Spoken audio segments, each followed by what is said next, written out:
સ્વચ્છતા ત્યાં પ્રભુતા. મને હાર્ટલી અંદરથી સેડ ફિલિંગ થાય છે કે મારી સ્કૂલમાં 2-4 બાળકો સવારમાં નાહ્યા વગર આવે છે. ફિઝિકલ હેલ્થ બેટર હશે તો જ મેન્ટલ હેલ્થ બેટર બનશે. મહેરબાની કરી દરેક વાલીશ્રી વ્યવસ્થિત રીતે બ્રશ, કોગળા, ઉલિયું અને સાથે ડેઈલી સવારે બને તો ઠંડા પાણીએ જ, હેલ્થ બરાબર નથી તો નવશેકા પાણીએ સાબુ સાથે વ્યવસ્થિત નાહવાની બાળકમાં ટેવ પાડો. ખૂબ જરૂરી હોય છે. બીજી વાત છે કોન્ફિડન્સ.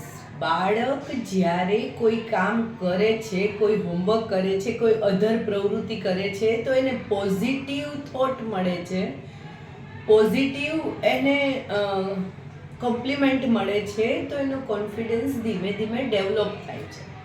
એટલે કોઈ બાળક ખાલી કામ એવું વાંચે છે એમાં થોડી વાર લાગે છે તો ઇટ્સ ઓકે, એને ખબર તો છે ને રસવાઈ દીર્ઘાઈ બધી ખબર છે, ખાલી એને કોન્ફિડન્સ નથી એટલે એને બોલવામાં વાર લાગે છે કે બોલું કે ના બોલું.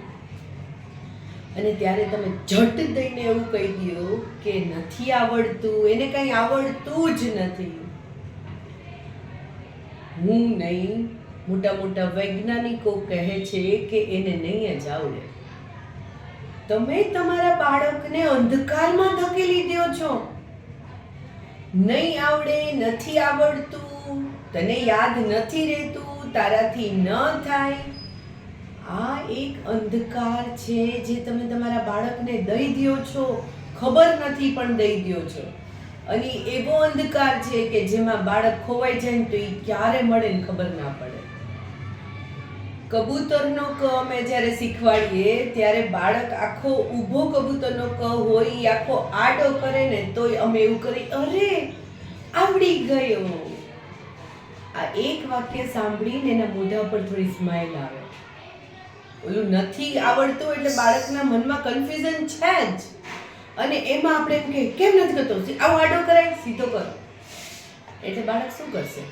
અંદરથી ગભરાઈ જશે અને એ ગભરામણમાં જ ક્યારેય એ સાચી દિશા તરફ નહીં વળે. મહેરબાની કરી બાળકના મનોજગતને અંધકાર ન આપો. મને ખબર છે મારે કોઈ વાલીને નથી જ આપવું, પણ ઘણા બધા વાલી આપી દે છે, ખબર નથી હોતી, અજાણતા આપી દે છે. અને એ અંધકારમાં બાળકની ગુંગળામણ તો તમે એ બાળકની જગ્યાએ જઈને ઉભા રહો ને તો જ આઈડિયા આવે. મને નથી આવડતું, પણ એવું મને ન આવડે મેડમ. બહુ પંપાડીને પૂછીએ ને પછી બાળક બોલે, પણ એવું મને આવડે જ નહીં. એને આવડતું હોય છતાંય એવું બોલે છે કે મને એવું આવડે જ નહીં. એ બાળક ખોટું નથી બોલતું, એના મગજમાં આપણે બેસાડી દીધું છે કે નથી આવડતું, એટલે એના મગજે સ્વીકારી લીધું છે કે નથી આવડતું. અને એટલે એ બાળક જ્યારે થોડી એને સ્પેસ મળે છે ને, જ્યારે એ પ્રેમ હૂંફથી વાતાવરણમાં હોય છે ને, થોડું એનું મન ખુલે છે ને, ત્યારે એ બોલે છે કે પણ એવું મને ન આવડે. ક્યારે બોલે? કારણ કે એને અંધકાર જ આપ્યો છે. સોનાની સરસ મજાની ઈંટો આખા રૂમમાં ભરેલી છે પણ પ્રકાશનું એક કિરણ પણ નથી, તો એ સોનાની ઈંટ પણ આપણને દેખાતી નથી. બાળકના મગજમાં ઘણું બધું છે, સરસ છે. અત્યારનું બાળક કમ્પ્યુટરાઇઝ્ડ છે જ, ઇનબિલ્ટ આવેલું છે, બાય બર્થ આવેલું છે. જસ્ટ આપણે એને પ્રેમ, પ્રોત્સાહન અને બહુ લાગણીથી એને સમજાવવાનું છે. આજના પેરેન્ટ એ ઝેર માંગે છે ને તો ઝેર આપી દે છે, પણ આમાં સ્ટડી બાબતમાં ધીરજ નથી રાખી શકતા. કેમ?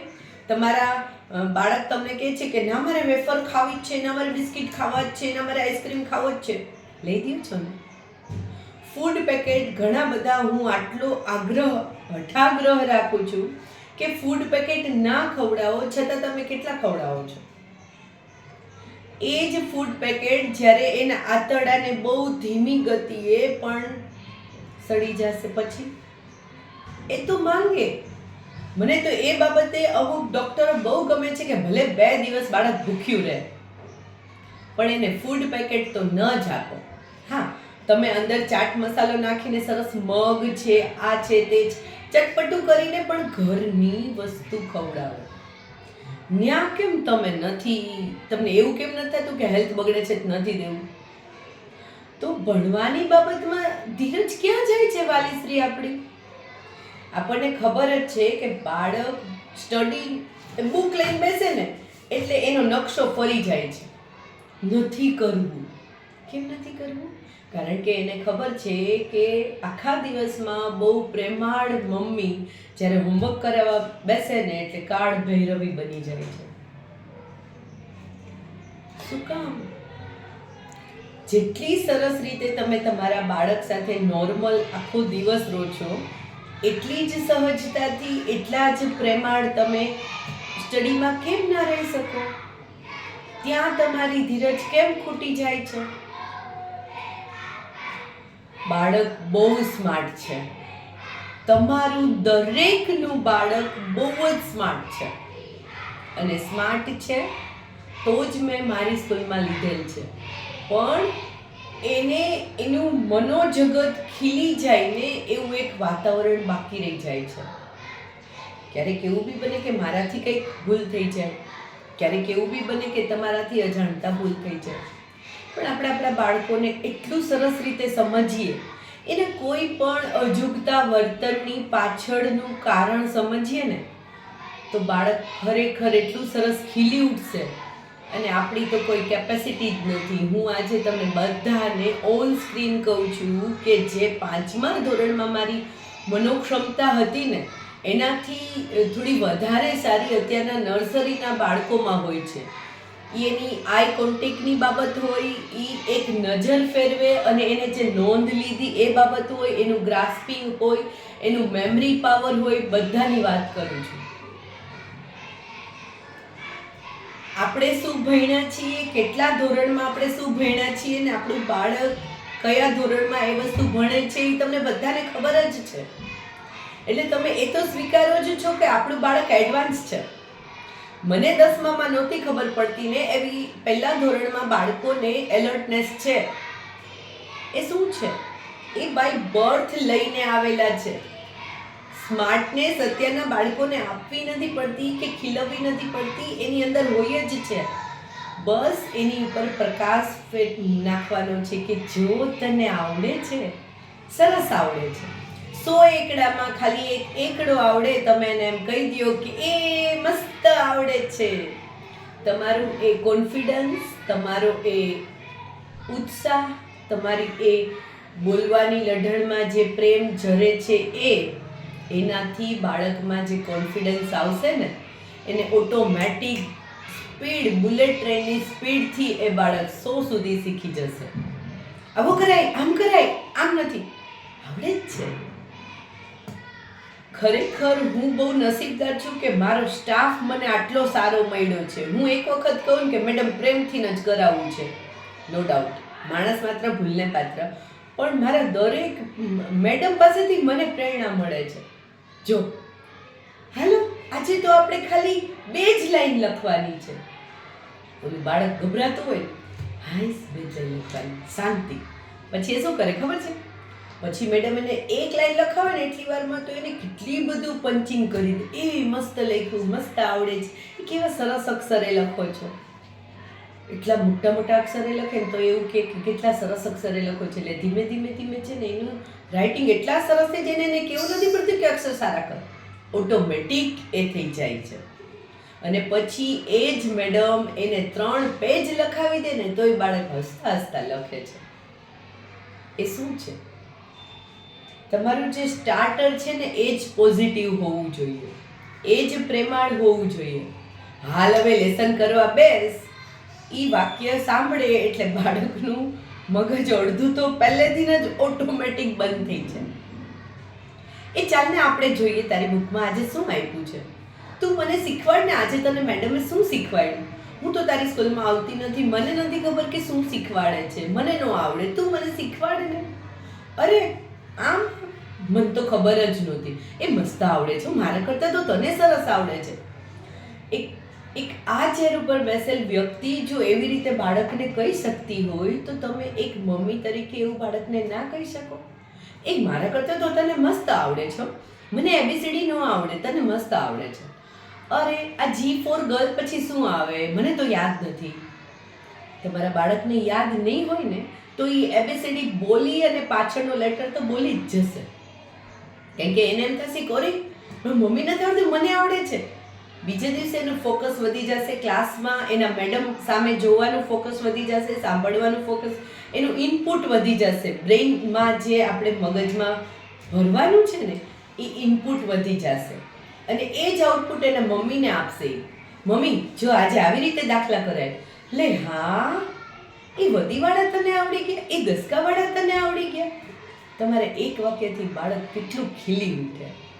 એ ચાલો ને આપણે બધાયના હૃદય પુષ્પસમા બાળકોને મસ્ત પ્રેમથી પ્રોત્સાહનથી ખીલવીએ. સાથે સાથે એક હાર્ટલી થેન્ક્સ જે પણ વાલીશ્રી મને એવું કહે છે કે એને આ પેજમાં આટલું નથી આવડતું કે આમાં આ નથી આવડતું, તો અમને મજા આવે, અરે હા જો આમાં આપણે ચલો થોડું કરાવી દઈએ. એક બાળકના પેરેન્ટ બોલે છે ને તો અમે ક્લાસમાં બધાને રિવિઝન કરાવીએ છીએ, એટલે બધાને લાભ મળે છે. એટલે મહેરબાની કરીને હું ટ્યુશનની ના પાડું છું. તમને મમ્મી પપ્પા તરીકે તમને શીખવવાની નહીં, થોડું ઘણું તમારે શીખવવું પડતું હશે નો ડાઉટ. એટલે રિવિઝન કરાવો ને ત્યારે એવી રીતે કરાવો ને કે બહુ પ્રેમથી કરે, બહુ પ્રોત્સાહનથી કરે. અને અહીંયા જ મેડમ ઓલું કેમ થાય, એ સામેથી સવાલ પૂછશે. કેમ ખબર? કેમ કે એને ખબર છે કે મારી મમ્મીને નથી આવડતું ને મારે શીખવાડવાનું છે. કેટલો ઉત્સાહ વધી જશે, એના મોઢા ઉપરનો કોન્ફિડન્સ, એની સ્માઇલ, એની બોલવાની જે અવાજ છે ને એમાં તમને આત્મવિશ્વાસનો રણકો દેખાશે. દરેક વાલીશ્રીને બસ આટલી નમ્ર વિનંતી કરું છું કે બાળકને ફિઝિકલ હેલ્થ અને મેન્ટલ હેલ્થ બહુ જરૂરી છે. ફિઝિકલ હેલ્થ માટે તમે એને થોડું યોગા, થોડું સૂર્ય નમસ્કાર, થોડું બુક રીડિંગ, થોડુંક એક્સરસાઇઝ, થોડું વોકિંગ. અત્યારે તો એટલી બધી રીલ્સ આવે છે કે જેમાં તમને આખું ડાયટ ખબર પડી જાય કે આમ કરવું જોઈએ હેલ્થ માટે. 15 મિનિટ ચાલીએ, 15 મિનિટ યોગા કરીએ, 15 મિનિટ સાથે બસ ખાલી દિલ ખોલીને કોણ મમ્મી, કોણ પપ્પા, કોણ દાદી, કોણ દીકરો, કંઈ નહીં, બધા મસ્ત હસી મજાક કરી લઈએ, મસ્તી કરી લઈએ. બાળકનું મન ખોલી નાખીએ આપણે. પછી તમે જુઓ અંદર જે એનામાં છે પ્રતિભા, તમને ખુદને આમ છપ્પનની છાતી થઈ જશે કે મારું બાળક આટલું સ્પેશિયલ છે. અને હા, દરેક બાળક સ્પેશિયલ છે, દરેક બાળક. બસ એની સ્પેશિયાલિટી અંદર છે. જ્યાં અંધકાર છે ત્યાં તમે પ્રેમનો પ્રકાશ કરો, આત્મવિશ્વાસનો પ્રકાશ કરો, બધા ઝળહળી ઉઠશે. પ્લીઝ પ્લીઝ પ્લીઝ બાળકની હાજરીમાં આપણે પણ મોબાઈલને અવોઇડ કરીએ, ટીવીને અવોઇડ કરીએ અને એની સાથે રમીએ, વાતો કરીએ, પઝલ ગેમ રમીએ. ઘણી બધી ગેમ્સ આવે છે, બેટ બોલ છે, કેચમ કેચી છે, ઘણી બધી વસ્તુ છે કે બાળક સાથે આપણે કરી શકીએ. અને આ જ ટાઈમ છે કે અત્યારે આપણા બાળકના દિલમાં સાચી રીતે આપણે ઉતરી શકીએ. આપણે અત્યારે નહીં ઉતરીએ તો એના દિલમાં આપણે નહીં હોઈએ તો આપણે લલિતાબેન વૃદ્ધાશ્રમ છે જ. અને ત્યાં નહીં જાય તો એનાથી બદતર આપણે ઘરમાં જીવવું પડશે, કેમ કે એને આપણી વેલ્યુ જ નહીં હોય. આપણને અત્યારે વેલ્યુ છે પણ એ વેલ્યુને પોઝિટિવ વે ઉપર નથી લઈ જતા. આપણે આપણા ટેન્શનમાં એને અંધકારમાં નાખી દઈએ છીએ. એટલે જે લાગણીનો સેતુ બંધાવવો જોઈએ એ બીકનો સેતુ બંધાઈ જાય છે. અને બીક ઉઠશે એટલે એ સેતુ તૂટી જશે. અને એટલે જ અત્યારના કુટુંબ તૂટે છે. હું તો બહુ નાની વ્યક્તિ છું પણ મને એટલી ખબર પડે કે બાળ મનોજગતને જેટલા પ્રેમ પ્રોત્સાહનથી આગળ લાવી શકીએ ને, દુનિયામાં બીજો કોઈ વે નથી એને આગળ લાવવાનો. બસ આટલું આપણે બધા સાથે કરીએ. જય સ્વામિનારાયણ.